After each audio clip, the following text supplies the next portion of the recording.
Welcome to Unsilent with your hosts Dave and Brian. This is not another current events podcast. We're digging deeper, diagnosing, and discussing what's really going on today, how we got here, and providing observations for future generations.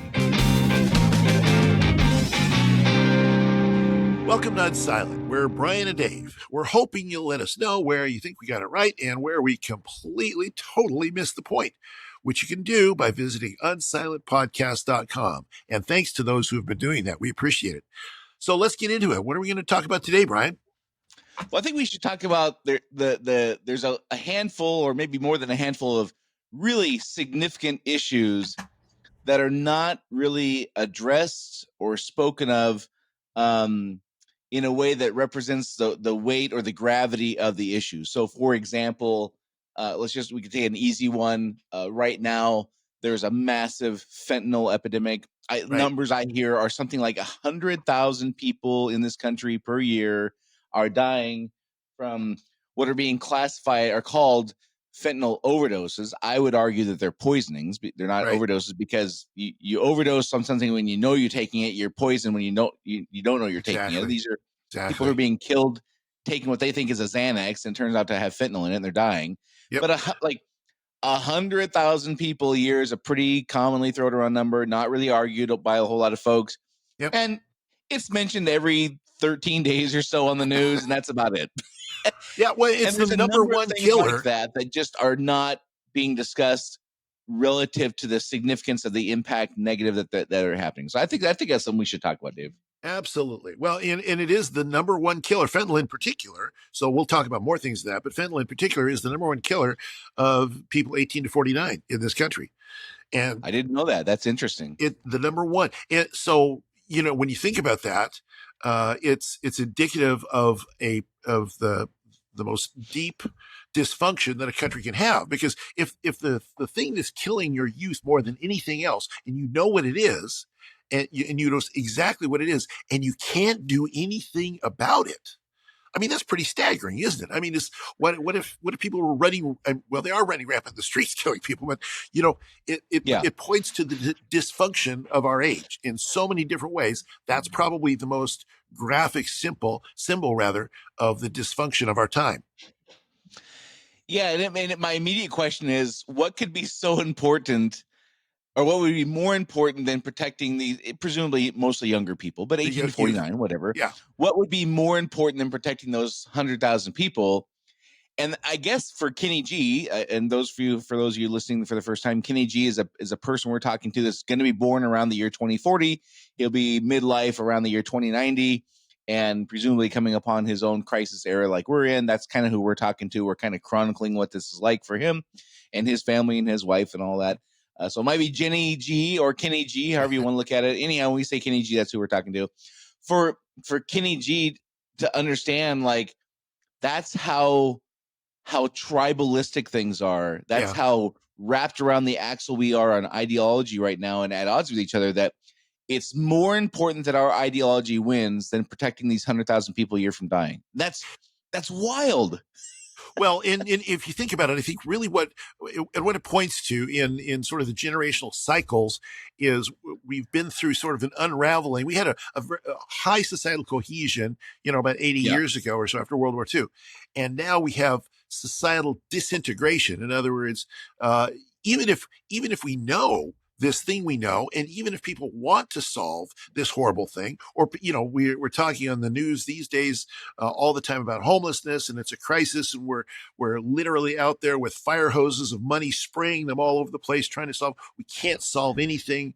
And it really, I think, comes down to a societal disintegration where everything is not connected to anything else. And so it's not even so much, I think, that something else is taking its place and we're focusing on something else that's taking the place of solving these problems.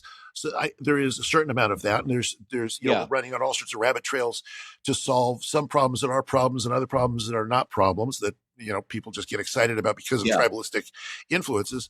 But I think it's really about nobody can agree with anybody about anything and thinks that everybody else is bad. And so we're not integrated as a society before it. We've talked about this a little bit in the past. In previous generations, there's always been right, left. There's always been, conflict, social conflict. That doesn't go away. There's never a time when there's complete and absolute, peace and everybody agrees with everybody and everything. That doesn't happen in the real world. Right. But there have been plenty of times when those that disagree with one another on some of the means to get to the ends. But the ends, what we're trying to do, are agreed to. So I would say that, for instance, you take things like we've always had homelessness, we've always had poverty, but there were times in the past where we were much more effective at dealing with that than we are now, because there was just some, what if we tweak it this way or tweak it that way? And so it's so when I say disintegration, I don't mean like the laser beam disintegration. I mean literally an unintegrated society. So everybody's running, and that's a real danger, I think, of this sort of winter season of society that we're in, is that we completely collapse as a governable unit.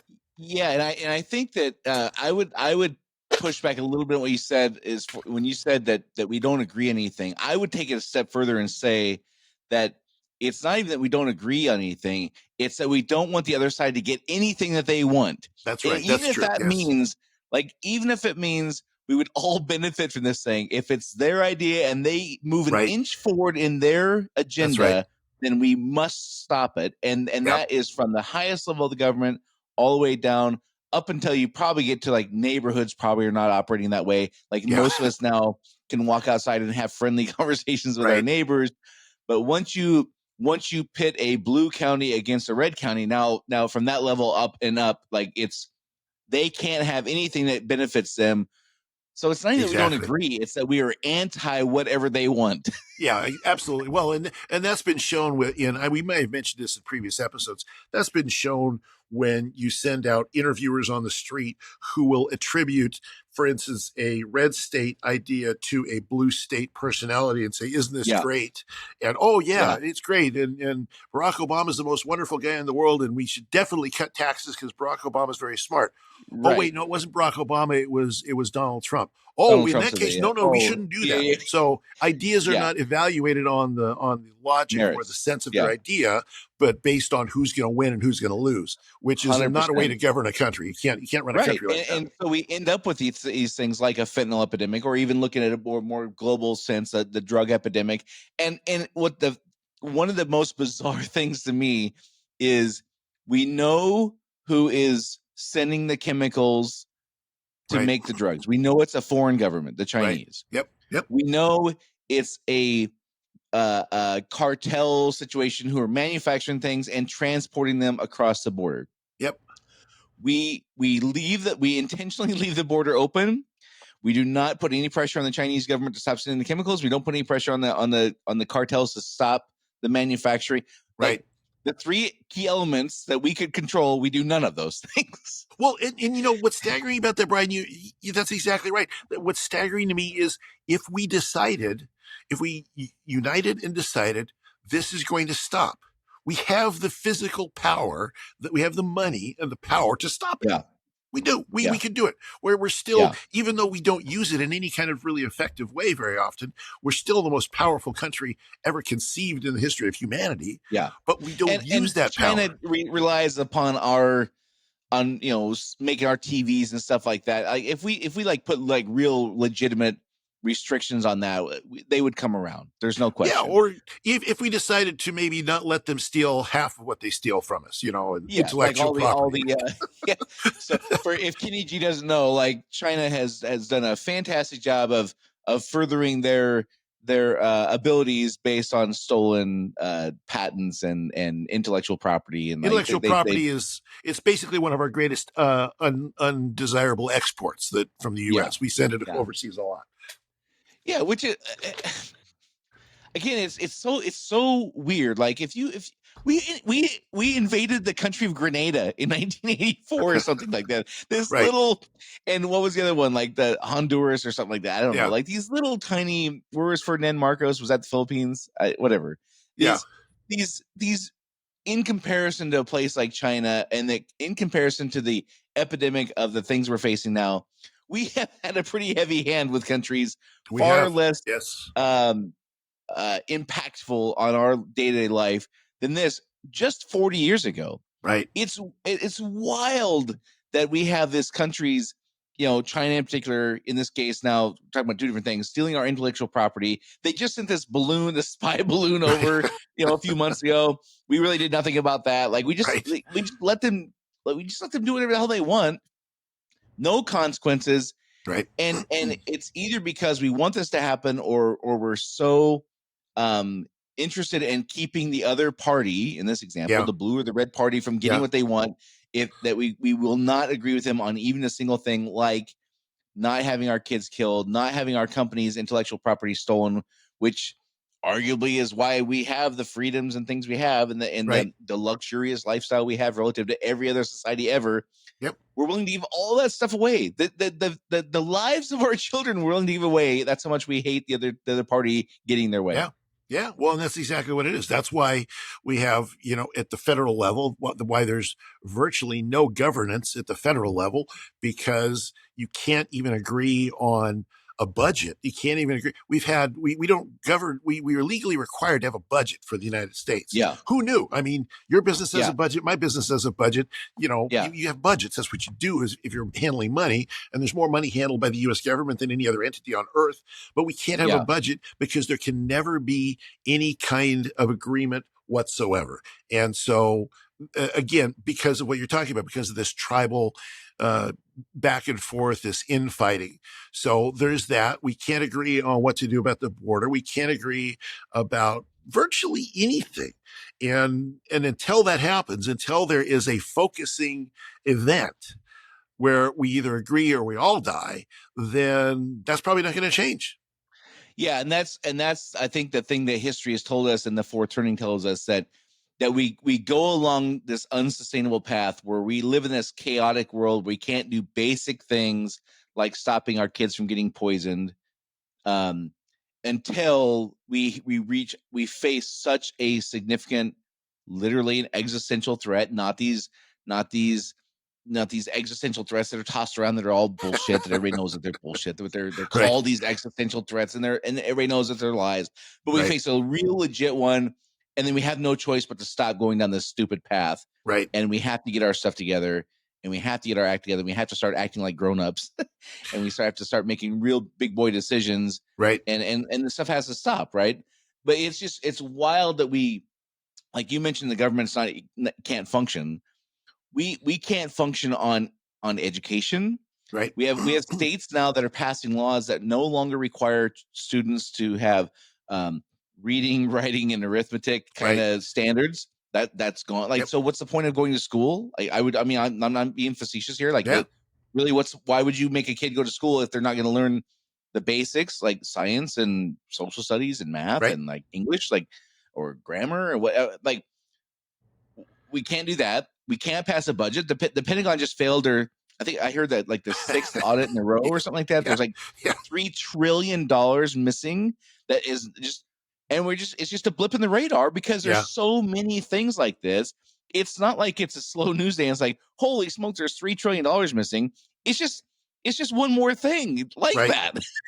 Well, and it's no wonder then, if you look at this as a societal mental illness, if you will, and really that's kind of what it is. We have sort of societal, mental illness. Everything is based on feelings and sort of this outward presentation. It's not based on reality. In fact, we just had one of the greatest scandals in the financial world has just happened with a fellow, Kenny G can look it up. His name's Sam Bankman-Fried. He was the crypto king that basically had no business managing money and lost billions and billions of dollars. And people say, well, how how could something like that happen? How could people actually believe something like that?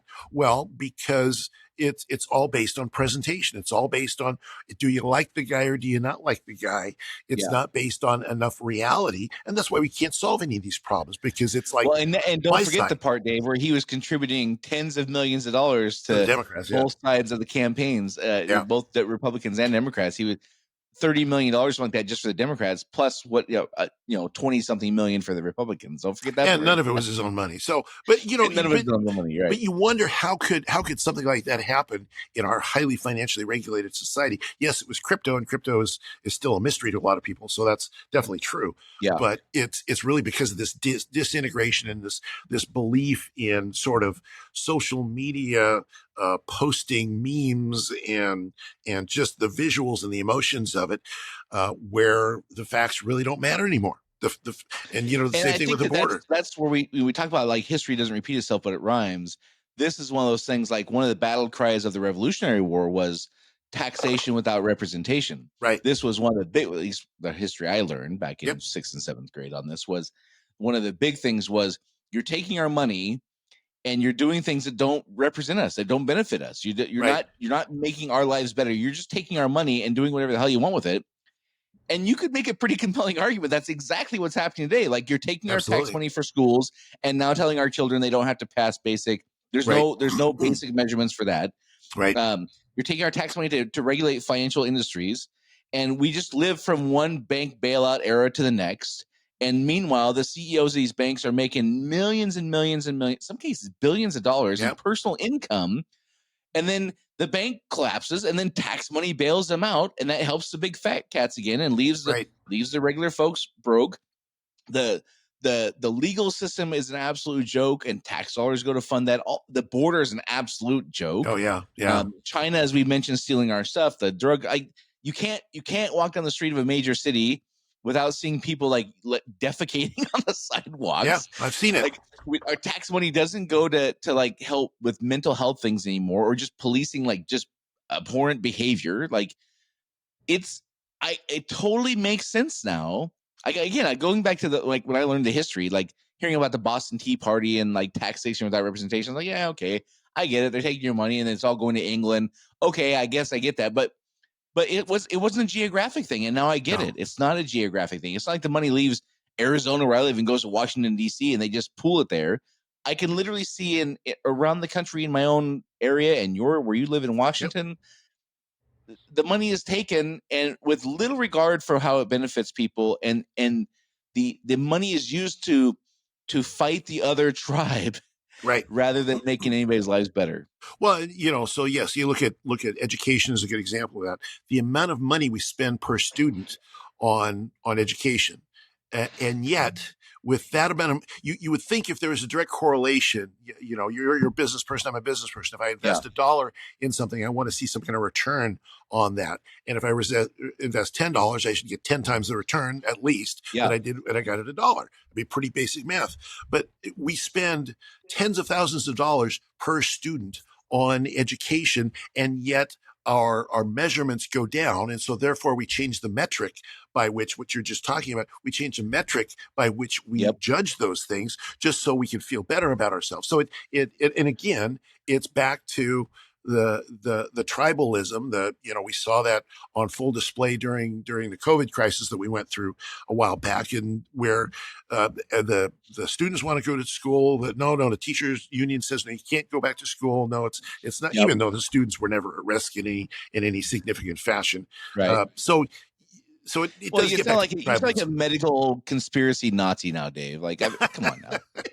Nazi. Oh, but wait a minute, Brian. Nazism is back in, and you've heard that, right? I've heard. We'll get to that in a second. First, I've been thinking about this for a little while. I don't even know off the top of my head how to do this, but imagine a chart, like a line chart, adjusted for inflation, that shows the dollars spent per percentage of student with a passing grade. Oh, that would be good. Yeah, that would be good. I mean, not per. Like, we hear dollars per student, right? And so to explain what I'm talking about. So I don't know the numbers. Let's just say back in 1980, we were spending $10,000 per year per student. I don't know what the number was. It was probably $5,000 a year. I Probably guess it'd be yeah, somewhere around yeah. there. Maybe $3,000 a year, whatever. And the passing percentage of students was, let's say 87%, something like that. I don't know what it was, but it would be in the high 80%, low 90% probably. Right. And then now you look and we're spending something like $15,000 per student, and like 7% are passing, or 12%. And like Right. Baltimore, 0% are passing, or Right, 1% right. are passing. So if you took the dollars spent per percentage of the students with a passing grade, that chart would be vertical. It would be unbelievable to like map that out and see what that looked Well, like. and that will not get done because the power money arrayed against that kind of information accidentally slipping out is huge. Yeah. Because we do Yeah. spend so much money, because the amount of money that gets spent in the federal Department of Education, and the amount of money that gets spent on pet projects, I mean, plus the per student amount not getting the results, we'd never do that. We'd never do that. Right. And just like basic things, like right now we're going through a pretty serious inflationary, I don't know if I'd call it Yeah. a crisis, but it's painful for sure. It's painful. Like the cost of meat and eggs and basic stuff has gone up, I don't know, 7 times or something, for depending on what it is in the last few years. But in order to make sure that doesn't get out, we just change the metrics every few months on how we measure this stuff. Yes, exactly. So we changed how we calculate inflation now, so that we just say, well, we used to do it this old way, and now we do it this way. And so it's and again, it's this kind of stuff that it's just a blip on the radar. It's not even a news story. Like there's not. I got to imagine in 1984, it would have been a crisis. Tom Brokaw would have done an hour-long special segment on Thursday night on NBC about how the federal government is recalculating the way they calculate inflation, because the numbers are so bad that's the only way they can keep it under wraps. And now it's just another one of the 22 stories we'll hear in a day that are all of equal catastrophic weight, that are just, there's just so many you can't spend the kind of time on them. Well, and I think that the other major problem with that is that when it does come out, everybody just says, "Oh yeah, they're doing it again." The expectation, most of my life, we've had an expectation that, maybe politicians would stretch things a little bit, or maybe government wasn't the most efficient at doing things, but there was an expectation of some level of integrity, some level of service. Both Republicans and Democrats during Watergate were horrified by the whole event. So it wasn't, today you would be, if it happened, whichever side was on the wrong end of that, they would be celebrating it and putting on shirts and saying, more people should break into the Watergate Hotel. So there's an expectation these days, again, because of tribalism and because of a general disillusionment about every system and every structure and every institution in our society. There's an expectation that, oh yeah, they're stealing. Oh, they're across the street. You see, they're running out with bags of probably under $900, so they can steal that amount from our store. So we don't have an expectation that there's going to be integrity. I think it's a little more dark than that. I think like coming out of World War II, there was a tremendous sense of duty. Yes, and I mean the worst thing you could be is a guy who tried to steal the valor of somebody else. Like stolen valor was a thing. It was it was a hanging offense, kind of thing. Like, and now it's the opposite. Now we don't want to be bothered with stuff. So I think part of me thinks the reason we collectively and individually dismiss these things to the degree we do is because if we really stopped and said how jacked up it was, then we would have to look ourselves in the mirror and say, well, why am I not doing something to fix it? Sure. And none of us want to be bothered to fix this. Yeah. Well, and I think part of the outcome of that is I was talking to somebody the other day about the trash that's all around the area that I live in, and people just, they'll take a pickup truck full of whatever they have and they'll just dump it at the side of the road. And in years ago, that was like just the people that did that, just they're just the lousy people. Most people would never ever think about doing that. Well, I happen to have this experience in talking to somebody that I know And when I was talking to this person who's a just regular, upstanding, nice citizen, the whole thing, and this person was telling me that their spouse, they did that with like an old washing machine because they saw everybody else doing it, and I'm like, what? What you know? I mean, we're talking Leave It to Beaver kind of, and it really hit me that what happens when this kind of stuff happens is the standards get so low that people are like, well, if they're stealing Nike shoes, I need some Nike shoes. Nobody seems to care. Well, just go. I mean, it becomes very difficult.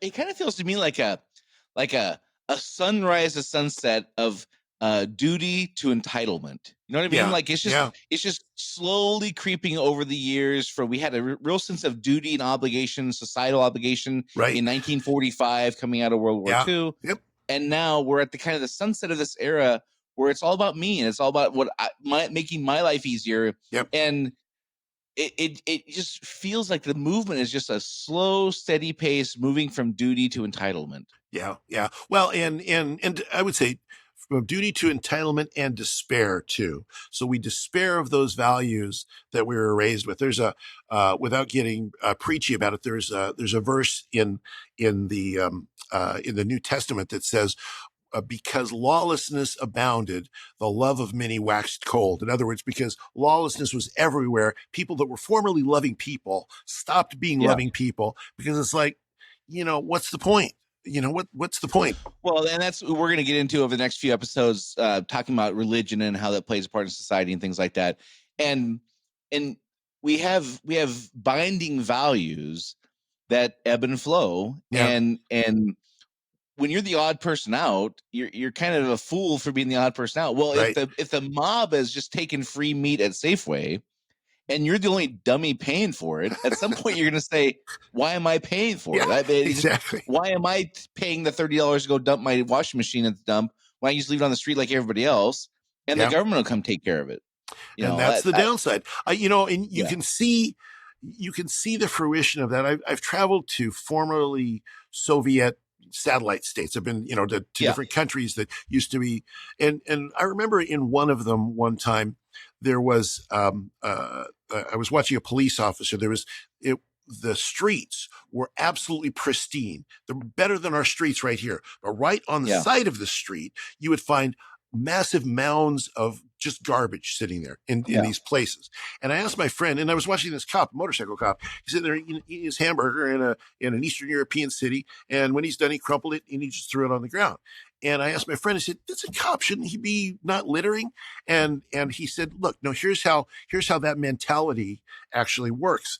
In the Soviet Union, he would never have been allowed to throw it on the street. He probably would have been shot because the street is government controlled. This over here is no man's land. And so there's no morality attached with it at all. It's what can I get away with? It's only thing is, what can I get away with?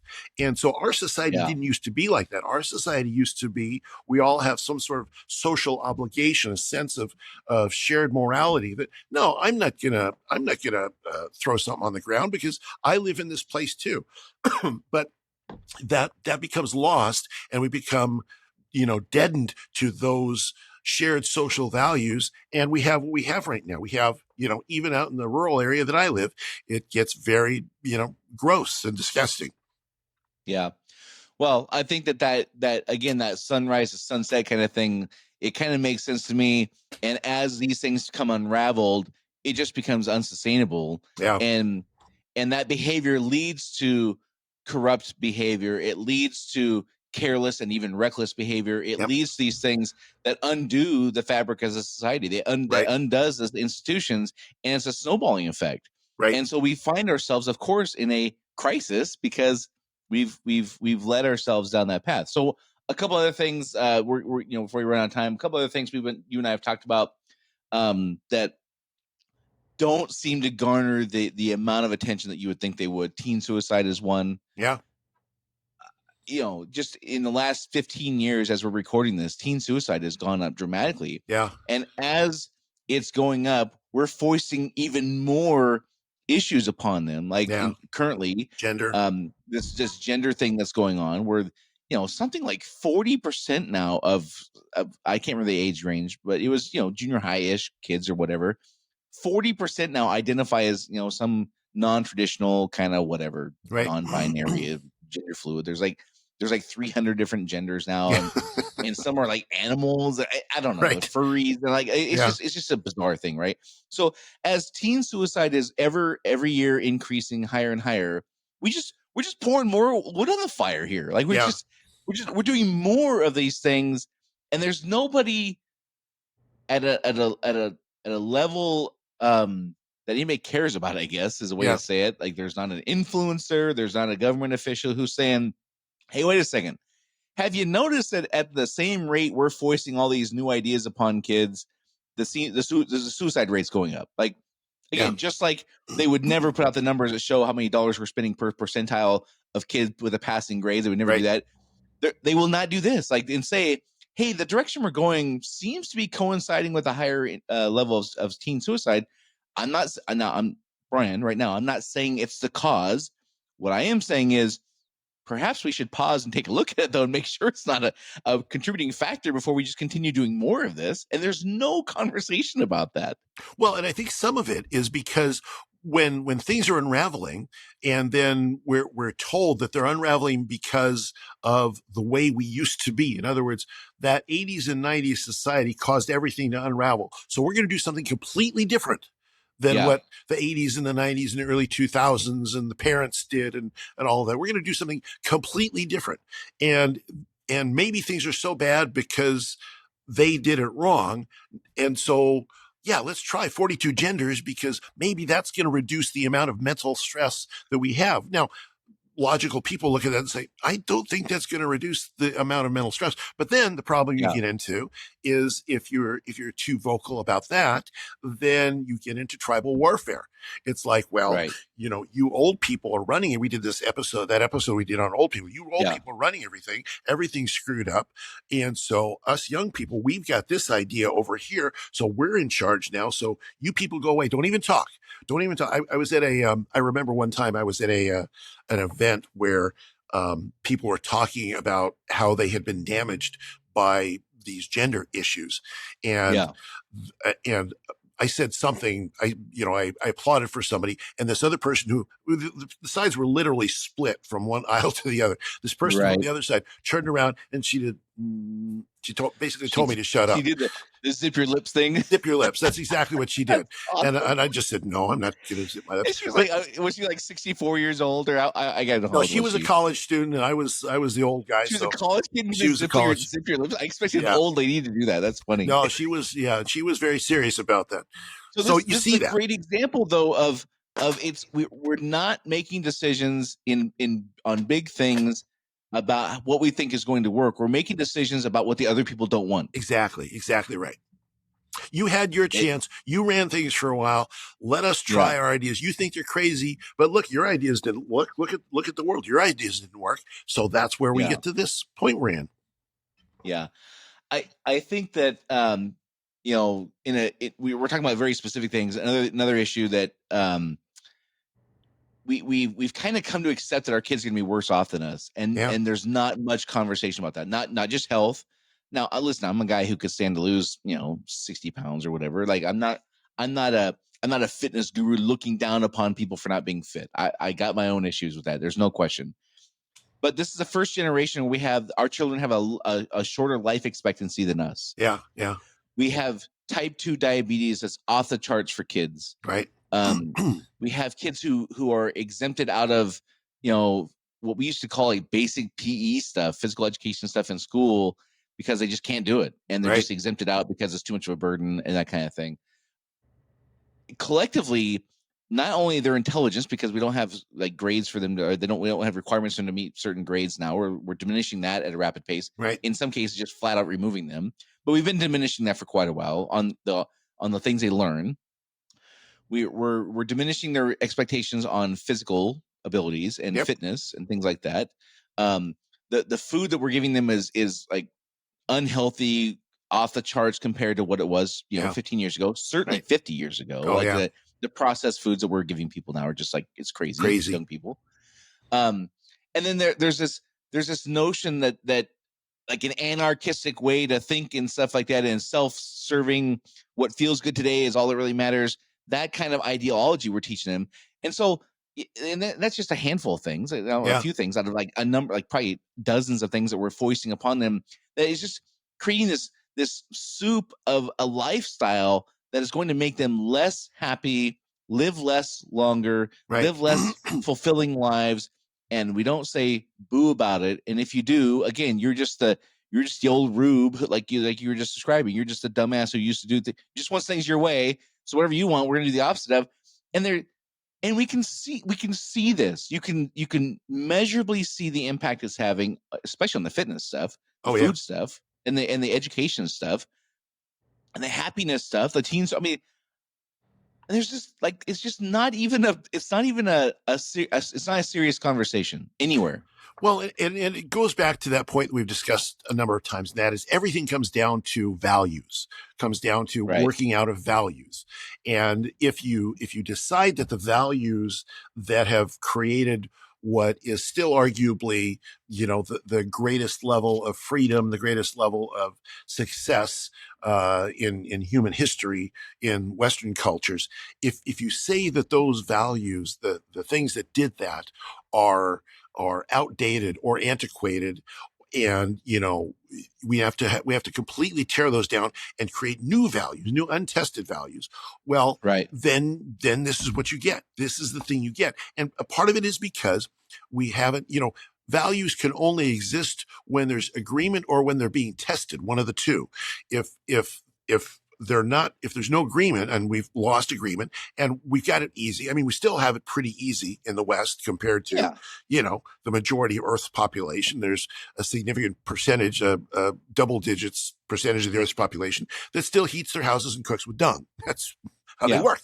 So, we have, I got a microwave in my office here, not to mention down the hall and at home. And I've got, refrigerator in my office, so we still got it pretty easy. So, so because those values haven't been tested any time in the recent past, then they tend to unravel around the seams. Now, again, that is coming to an end because this unraveling that we've gone through and this crisis era that we're in, that manifests in every level, whether, it manifests in food, it manifests in spirituality, it manifests in finances, it manifests in everything that we do. That can't go on. You go downward to a point, and then you realize that, boy, I'm living in a pigsty here. Things are pretty bad. I gotta pick myself up. Nobody's gonna do it for me, and I'm gonna go for it and get out of this. And that's what will happen when we are threatened existentially in the very near future. And I think like we're talking about specific things, but in just a huge macro sense, you'll hear people say, and I agree with many of these people, but they're kind of dismissed. They're not taken seriously. But if you were to do things to intentionally harm our culture, our country, like if you decide I'm gonna do something that's gonna like undo this thing that has been built for the last 250 years, what would you do different? Right. There isn't much. If you were gonna harm the children of Western society, what would you do different? Yeah, like exactly. And again, I'm not saying that there's some grand conspiracy behind this. I'm not saying that at all. What I am saying is, if the things that we're doing are similar to the things that you would do if you really wanted to harm, why is that not a conversation that's being had? Yeah. It's so bizarre.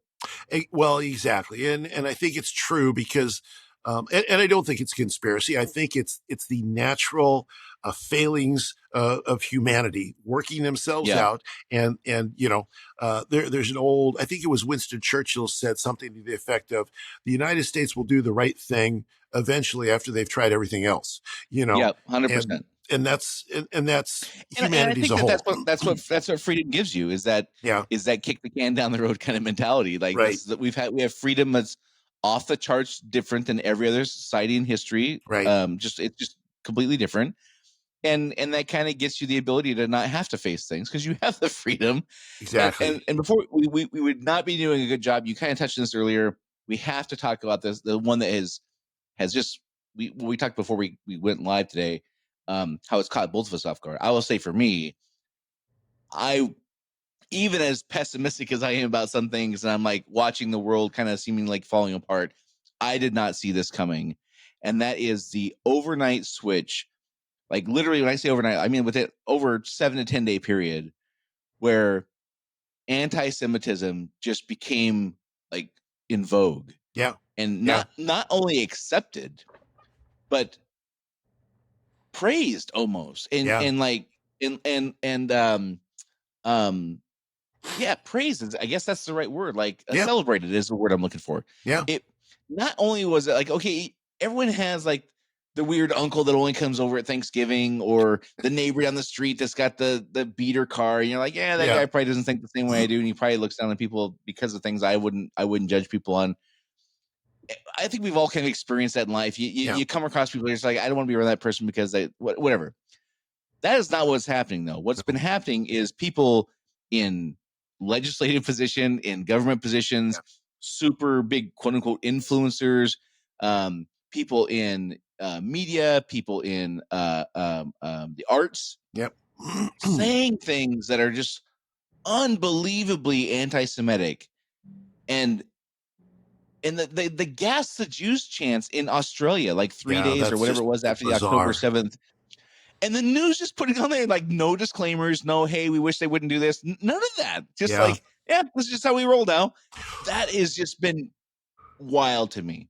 I can't even explain how that's caught me off guard. And watching the other person that's gotten a very rehabilitation in the eyes of our youth is Osama bin Laden, who is arguably one of the most monstrous figures in history based on what he's done. And the two things that struck me about that is one, that that students could read his letter to America that he wrote shortly after 9/11, telling us, here's why I did all these things. And people could read that with an uncritical eye and not see, the blatant illogical contradiction in values based on what we value versus what he values, so the blatant evil of that, of his pronouncement. They couldn't dissect that. They couldn't, understand what that is. And secondarily, then the rebellion against their parents that really is probably at the heart of this is, that, well, yeah, you people ran the world, and the world still has racism, and the world still has all these things, and America's powerful, and the Jews are powerful, and therefore you're all bad, and maybe Osama was right after all. So this. I never thought, I would have thought there would be enough historical awareness, even 20 years after 9/11, and enough awareness of what the radical version of Islamo-Nazi terrorism wants, to see why that's just untenable to anybody that values freedom or dignity or racial equality. There's no racial equality in anything Osama bin Laden wanted, as an example. What strikes me is these are massive events in not just our country's history, but human history. Like world history, the Jewish Holocaust is arguably one of the top 5 worst things ever to happen in the history of mankind, crime. I would say, right? Yeah. 9/11, one of the top 5 worst things that happened in our country, right? These things just overnight became acceptable to do. Yeah. Within 18 months of the Washington Redskins having to change their name to the Washington Commanders. Exactly. Because that was too offensive. It's going to be offensive, yeah. That's just mind-blowing that we spent, I don't know, a decade talking about whether or not the Washington Redskins could have their name or not. And they ultimately had to change it. But then anti-Semitism, like overnight, is cool again. And Osama bin Laden, overnight, kids are saying what a great thing he did. Like, this is the not equivalent, I don't think, but similar to if kids in Germany in 1957 or 1967, I guess would have been 20 years after, would have been talking about how great the Holocaust was, and I'm sure there were people who did that, but they were probably squashed immediately. They were probably either like physically harmed or imprisoned or whatever. Who knows what the laws are there? I don't know. But they certainly would have been shunned. Yeah. They would not have been celebrated on a national scale like we have seen. Well, some of the greatest scandals in the last 10 years or so have been, for instance, when it wasn't a lot. It's like a few dozen neo-Nazis marched in Charlottesville, I think it was, and they're, just not good people, obviously. Yeah. But, that was a huge news story and, that was so bad and all of that. Well, now people at some of these, anti-Israel rallies, anti-Jewish rallies, so pro-Hamas rallies, are saying things like Hitler didn't go far enough. I mean, things that you didn't even hear from these, goofballs, dirtbags that, the Nazis, who were horrible people, obviously. But even they didn't say things I don't know, I wasn't there, but even to my knowledge, they didn't say things that are being said en masse by these student rallies. And, the reporters, this person just said that, they're all shouting gas the Jews. And it's like, what? How's this even possible to be saying? So it's, and you're right, overnight. I mean, it was just, 8 or 10 years ago that those little neo-Nazi rallies were popping up here and there. And now we've got hundreds of thousands in London, in the capital, in other places with I amazing. Guess I'm not to clarify maybe a little bit that maybe this is important to clarify. I'm not surprised that the people say the things. Those people exist all over the place. Sure.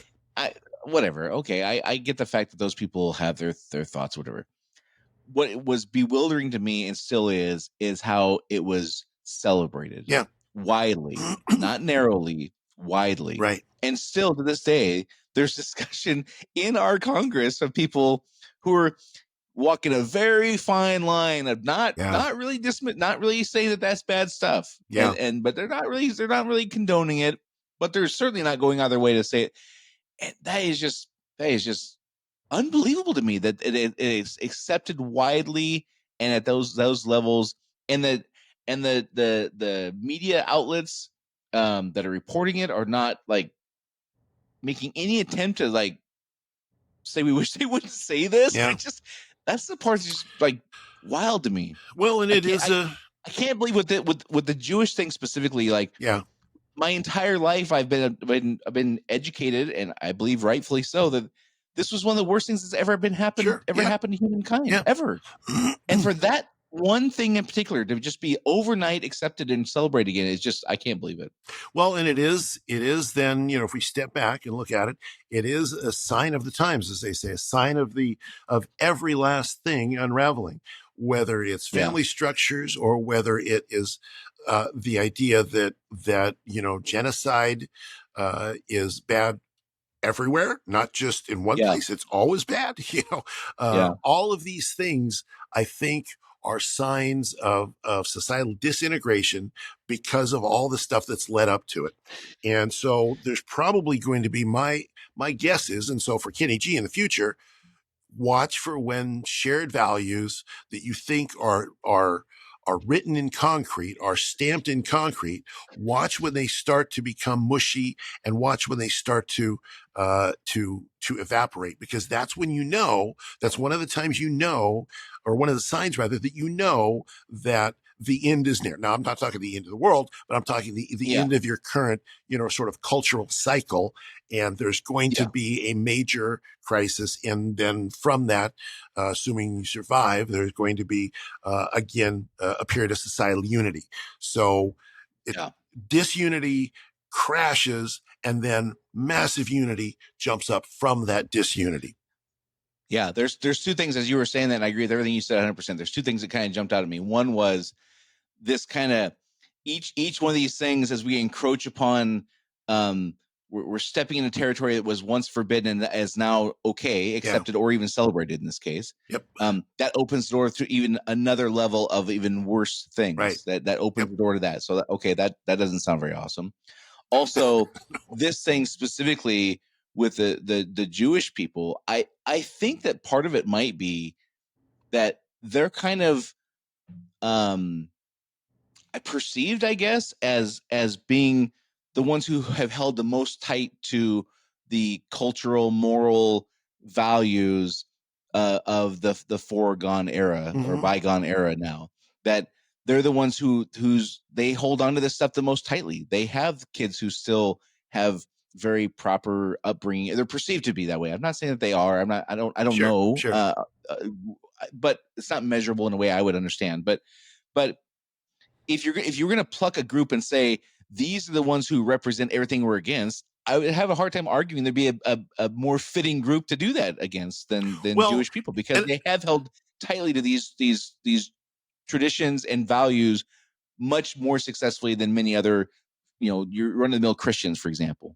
Well, and I think there's the other part of that is significant is that there the dynamic that we have now is a dynamic, we've talked about this before, of oppressor and oppressed, and Yeah.